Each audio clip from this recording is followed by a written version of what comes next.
Yo, Technomage here, staying inside tonight for my health. I'll get into that later after the main thing, which is, see, with all the purges of government agencies going on by, let's call them extra legal agencies, and presidential orders,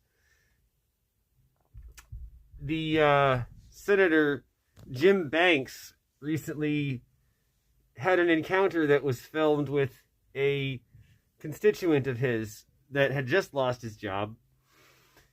And then he proceeded to call him a clown. And then later double down and falsely claim that he was a liberal activist when really he was just a government employee. Well, Jim Banks, I want to say that you are a clown. And while I'm going to bring up another Republican senator who is a slightly better example, sort of an offense example, because in the past he's shown willingness to go out of his way to help his constituents. I have firsthand examples of this from my grandfather, who had Jerry Moran help him get a wheelchair when he was basically going to be homebound if he didn't have this motorized wheelchair. And that is an incredible thing to do, to go out of your way for your constituents. But they are prone to do that when they have 40 people in a, 100 square mile area.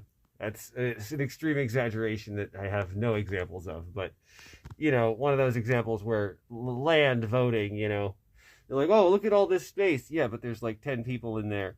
Okay, that's what we're talking about. But regardless, now he is on the fence about doing the right thing. And I want to say, Jerry, as a citizen of a neighboring state, don't be a clown, please. We make fun of Kansas for a reason.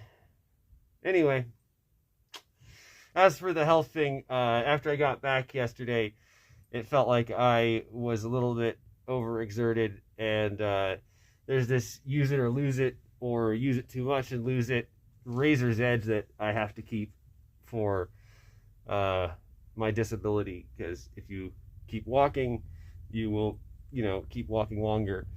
And my grandfather was basically in a wheelchair, 7 years older than I am. So, yeah, I don't want to be there. Anyway, peace, stay safe, stay informed, and stay engaged.